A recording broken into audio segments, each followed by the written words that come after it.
Hello, hello, everyone. Welcome to North of the Fray. My name is Tanya, and I am so glad that you are here with me today. The discussion I want to share with you is one that we've discussed a lot in these circles, and it's gaslighting. But I really want to talk about what that means for us. What is that really? Now, gaslighting isn't exclusive to narcissists, though all narcissists are gaslighters. Don't get it twisted. But it can also come from people who are victims of their crimes. When we hang around people, we become like them. And it may not be from the heart. Sometimes it's just the way that we survive and we pick up bad habits and do things that protect ourselves. And, when we lack self awareness, we can turn into basically anything, even if it's not who we normally would be. And so, gaslighting, as many of you know, you can experience it from just about anyone, especially if you call people out on something that they're doing wrong. Most people don't like criticism, so they deflect. And I'm going to talk about that in the future too, or gaslight to get the attention off of them and get it back onto you, or change your perception of reality because they are not capable, they don't have the tools to accept reality. Therefore, I want to discuss what gaslighting actually is, how it shows up in our lives, and most importantly, how can we use biblical principles, to respond. I also share or want to share real life examples from the workplace, friendships, dating and marriage, and parent and family relationships because this type of behavior is everywhere.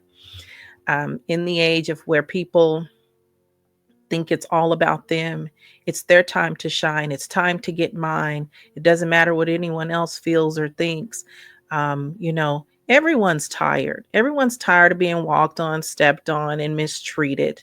Right. And so what I see happening is an unfortunate phenomenon where people are so fed up with being treated badly that they're treating others badly and calling it self love. And it's not. When we step on other people or we're unkind to other people, that is not loving yourself. That's, in fact, being unloving to yourself because the Bible says that you must love the neighbor as yourself. So when I'm unkind to someone or I'm gaslighting people, I'm being unkind not only to them, but to myself. I'm revealing that I lack self awareness and that I do not have a good foundation to build on. So, before I get started, please don't forget to like, subscribe, and hit the notification bell so that you never miss a discussion here on North of the Fray. All right, so let's get into it. I'm going to try to get my notes here. So, what is gaslighting? I'm going to put a few of the notes here on the screen.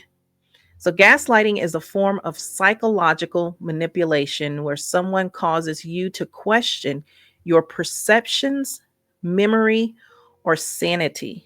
It's a tactic often used to control or diminish another person.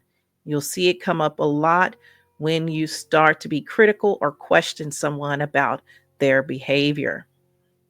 From a biblical perspective, gaslighting aligns with deceit, a behavior that God actually hates. He detests it. And Proverbs 12, verse 22 says that the Lord detests lying lips, but he delights in people who are trustworthy. So when people are gaslighting you, they're not trustworthy people. They're looking out for themselves. They're trying to protect who they think they are, their distorted perception of reality. And so they want you to see it the way that they see it, which is not real at all. Okay. So gaslighting distorts truth and it undermines relationships, which is why understanding and confronting it is so important. Okay. So let's start here with gaslighting in the workplace. I want to give you an example of what that looks like. Imagine your boss repeatedly blames you for errors that you did not make. saying things like, I told you to do it this way, when they actually never gave you such instructions. Over time, you start doubting your competence. You might even begin overcompensating by working overtime or second guessing your every decision, trying to avoid further criticism. This constant self doubt can drain your confidence and make it difficult to trust your instincts in the workplace. Now, practically responding to gaslighting behavior from a boss actually requires a combination of professionalism, assertiveness, and wisdom. So, I want you guys to consider these steps to help you with gaslighting in the workplace. I know many of us deal with it. Document everything. Save all communications and confirm verbal instructions in writing to ensure clarity and protect yourself from false accusations. Because once you call people out, they're going to start scrambling for stuff, saying stuff, spouting off things that's not true. And so when you document everything, you can just calmly say, hey, here's the truth. So here's an example. Just to confirm, my understanding is XYZ. Please let me know if there are any corrections. I always follow up and make sure I document conversations with people who I know to be gaslighters. Okay. You want to also clarify expectations. Politely ask for clarification to avoid misunderstandings. Example: can you point me to where this was communicated? I want to ensure I meet expectations. And they'll start scrambling again. When you start calling them out and asking them for proof, I mean, it's constant deflection, constant gaslighting, and they never come up with the truth, right? Uh, Address respectfully. You can be respectful and firm. Use I statements to calmly highlight discrepancies without sounding accusatory. Example: I've noticed some misalignment between instructions and feedback and want to clarify expectations. Again, they're going to get upset. They're not going to be happy about it. But if you have that documentation, you can protect yourself. Set boundaries. In every area of life, you need to have boundaries. Push back politely but firmly using documented facts. Example: I reviewed my notes and here's what I have documented. Can we address any gaps? Know when to disengage from unproductive conversations and stand firm. They are going to fight against you. Gaslighters do not, I can say it over and over, they do not like to be called out because they're always actually half doing their job, right? Or trying to get away with something or having sneaky behavior. And then those people who are actually victims of narcissistic gaslighters, they are just exhausted with being gaslit at home and in other places. And so they, in turn, with keeping that company, become gaslighters themselves. And because they don't have self-awareness, their identity lies in whatever the narcissistic person who's abusing them thinks of them. And so to come to work and you criticize them can actually cause them to blow a gasket too. So you want to, when gaslighting is taking place, I don't care who it is, document to protect yourself, and then seek support. Find guidance from a trusted mentor or neutral party, avoiding unreliable coworkers. Keep your business to yourself. You don't have to make friends with the people you work with. Use HR cautiously based on your workplace dynamics. Now, you know if you can talk to HR or not, and you know if you're working in a buddy system or not. If you're working in a buddy system, just keep documentation. And if it comes to a point where you have to get an attorney or something, then you do that. But always be prepared for gaslighters. Don't let them get you out of character because you know who you are. All right, so let's go to the next one here. We have gaslighting in friendships. So here's an example. A friend often dismisses your concerns, saying things like, "You're overreacting." That's not what happened. As this continues, you feel unheard and invalidated. You may start to question your own perceptions, wondering if your feelings are unjustified or just exaggerated. Over time, this pattern can erode trust and make you hesitant to share your thoughts or emotions with them. So, how do I respond to a dismissive friend? First of all, you want to acknowledge your feelings. Remind yourself that your emotions are valid and important, even if that person disagrees. Next, you want to address the behavior. Again, use I statements to express how their words affect you. And here's an example of that. When you say, I'm overreacting, I feel dismissed. I'd like us to have a conversation where we both feel heard. Okay. And usually, people who are victims of gaslighters themselves and not narcissists, they'll respond to the calm behavior, the calm response. Okay. Because they're used to um, the hyper aggressiveness that comes from narcissists. But when you react calmly to their gaslighting, a person who it's really not in their heart to be a gaslighter will start to calm down and start to reflect, so that could work in that situation. Set boundaries. Clearly state your expectations. An example: it's important that my concerns are taken seriously. If not, I may need space. And be serious. Let your yes be yes and your no be no. Don't go back on your word. Evaluate the friendship. If dismissiveness persists, consider whether the relationship is healthy and limit interactions if necessary.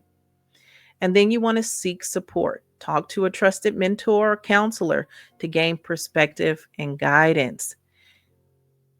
If the behavior persists and the friendship remains toxic, I want you guys to remember that 1 Corinthians chapter 15 verse 33 says that bad company corrupts good character. So it is okay to set boundaries or just distance yourself from that person.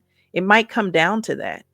It's your responsibility in all situations to guard your own heart, according to Proverbs chapter 4, verse 23.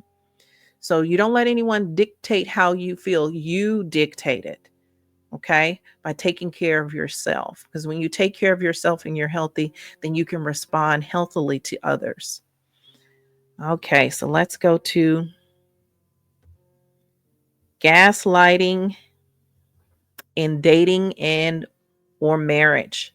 An example of that is that your partner denies things they've clearly said or done, claiming you're imagining things. How many of us have heard that before? You're just imagining things. That's not how it really was. Okay. Or they're accusing you of being too sensitive. You're too sensitive. You need to lighten up. I was just joking. That irks me to the core, y'all. It really takes the strength of God when someone says that you're taking things too seriously. I was just joking. Okay, so yeah. Anyway, but they'll say that, and this leaves you feeling disoriented and questioning your perspective if you're not strong. You might find yourself replaying conversations in your mind, trying to determine if you misunderstood or misremembered events. Over time, this behavior can erode your confidence, making you doubt your intuition and reality, and creating a dynamic where you feel dependent on their version of events rather than trusting your own experiences.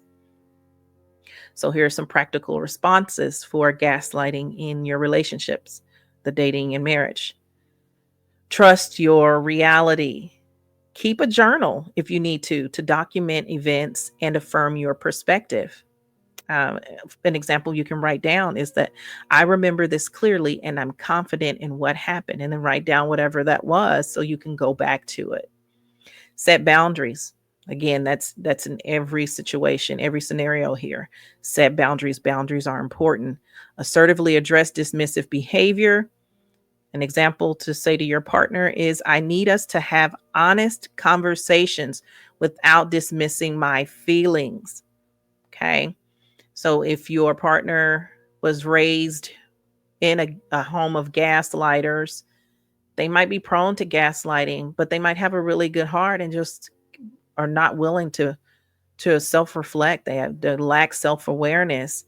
And so staying calm with them, setting the boundaries, asking them for that conversation can probably help them on their journey of healing if they are willing. Again, you want to stay calm, focus on resolving the issue without escalating it. An example is, let's stick to the specific issue at hand. You can say that because they will try to get off and try to put it on you. Whatever the situation is something wrong with you? Is nothing wrong with them? Is all you? What you're seeing is wrong, it's incorrect. And so you want to remain calm because you know the truth. Be confident in the truth. Communicate openly. Use I statements again to express how the behavior affects you. An example is, I feel dismissed when my perspective isn't acknowledged, instead of saying, I don't like how you're dismissing my perspective. Even though you're telling them, I'm expressing that I feel this way. And I'm not necessarily saying that you're doing it, even though that is what I'm saying. It's a calmer approach to someone who's not normally a gaslighter. Okay. If you're dealing with a narcissist, you can say any of these things or do any of these things until you're blue in the face, and they won't work. As far as to change them or have them self-reflect, but they will set clear boundaries that will make the narcissist more than likely want to detach from you, especially if you're confident. So, and then the last thing you want to make sure you do is to evaluate the relationship. If gaslighting persists, reflect on whether the relationship promotes mutual respect and consider seeking outside counsel for those who can be helped. For those who can't, and which is more than likely the issue, a person is unwilling to self-reflect, then you're dealing with someone who suffers from probably narcissism or what's known as insolent pride, and they're unwilling to be different. So prolonging the inevitable, it's only hurting you. It's sometimes making you become more like them. Bad company corrupts good character. Start working on an exit plan, unfortunately. And let's see here. I think I have the last one I want to talk about is gaslighting in the family. This could happen with a parent, an aunt, uncle, children, mother, father. So whichever one. So here's an example. A parent denies past statements or actions, saying that never happened. Well, especially if you pull up things that happened to you in your childhood and you want to talk about it, then they'll gaslight you or try to make you, say, well, you didn't tell me until late. And so what was I supposed to do? Anything to not take responsibility and just say sorry, right? And so they'll say things like that never happened. And when a child brings up a concern or hurt, this response actually invalidates the child's experience or the person's experience, leaving them confused and questioning their memory. Over time, especially those of you who started as children trying to express yourself, over time as a child, you may have felt hesitant to express your feelings, fearing dismissal or disbelief. So many people like that just don't feel that they can trust their parent with how they feel. And you can't, because the parent is not even aware of their own feelings. So this can strain the parent-child relationship, the family relationship, as the child struggles to reconcile their reality with the parent's denial, leading to feelings of frustration, self-doubt, and emotional distance. It's so unfortunate. If you're a parent, you're a family member, if you're anyone right now listening, I want you to just take some time to think about when someone has tried to constructively criticize you about something. How did you react? Are you a gaslighter? or not? And then when your children call you out on something, how do you respond? That carries a heavy weight with them if you dismiss how they feel. And then you wonder later why your child didn't tell you something big that happened. Well, they don't trust you with things that are close and near and dear to them. So we don't want to be those kinds of parents. So please take the time to self reflect. And here's some practical responses if you're struggling with this family gaslighting situation. Um, you can validate your own experience, right? By reminding yourself that your feelings and memories are valid. Again, keep telling yourself they're valid. What you feel about a situation and something that happened to you is valid. You have every right to those feelings. God created you with those feelings, with the anger, with the sadness, with the joy, with the pain. All of that came from God who created you. So those feelings are valid. So validate your experience. Uh, Focus on the present. Shift to how the situation affects you now. Okay. And you could say something like, we may not agree on the past, but I'd like to talk to you about how I feel today. Okay. So if the parent is unwilling because they just can't process it, again, lack of self awareness. I can't say this too many times. In this situation, also use the I statement. I feel hurt when my concerns are dismissed, and I want us to understand each other better. Set boundaries, protect your emotional health. And here's an example for that. I need to feel heard and validated when I share my concerns. And if I'm not, then I'm going to probably need some time and space between us. Okay. And seek support. Involve a mentor or counselor who can give you wise counsel in that area. I know these are hard. Family gaslighting is probably the most discouraging when you're in the relationships with, any relationship that you have where you're close to someone. Workplace stuff, we can figure out how to navigate around it, most of us. But when it comes to people you want to be close with, you want to love and you want to receive that love in return, and you want to be heard because you're hearing them all the time. You've got to hear them all the time. Everything they're talking about, everything that they feel. And oftentimes what they're talking about is not realistic, right? It's like they do have a warped perception of reality. And so you're kind of stuck in like, how do I respond? What do I do? But you stay firm in your truth. You stay confident in how you feel. You validate your own feelings. The Bible again says to guard your own heart. So you are responsible for doing that for yourself first before seeking outside validation, because really the only validation that matters is how God has created you and validated you, and how you guard and protect yourself. And everything else is a bonus, okay? But don't settle for less than that. Don't settle for less than you're giving yourself or that you're willing to give other people. And here are some, I just compiled some biblical responses you can have overall to gaslighting. Number one, you can seek the truth. Stand firm in what is real and reject attempts to distort your perception. And the scripture that reminds us of this is in John chapter 8, verse 32. Then you will know the truth, and the truth will set you free. Ground yourself in truth by seeking clarity and trusting your discernment. Number two, speak with love. Approach conflicts calmly and truthfully to resolve them without escalating tensions. Now, they might not always be resolved on the other person's end, but within yourself, you are going to resolve that because you're going to speak in love. So you're doing everything that you're supposed to do, which resolves it on your end. You can't force another person to dig deep, but you can do so. And you can release yourself from that. And so Ephesians chapter 4, verse 15 encourages us to speak the truth in love.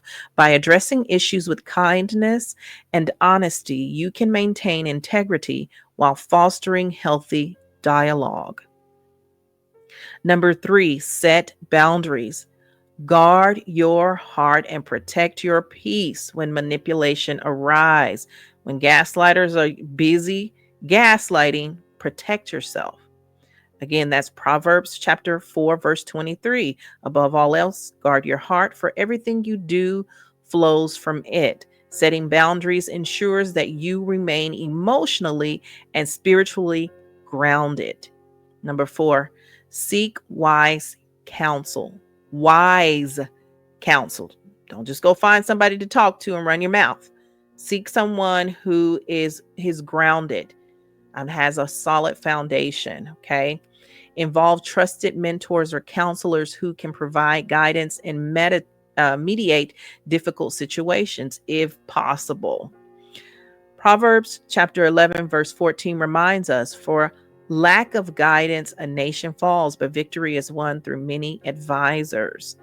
A neutral, godly perspective can help illuminate the best course of action. Number 5, practice letting go. Move away from relationships that are harmful, trusting God to handle injustices and guide your steps. Matthew chapter 10, verse 14 says, if anyone will not welcome you or listen to your words, leave that home or town and shake the dust off your feet. This doesn't mean excusing harmful behavior, but actually releasing its hold on your heart and creating space for healthier connections. Letting go allows you to focus on the path God has for you, free from bitterness and harm.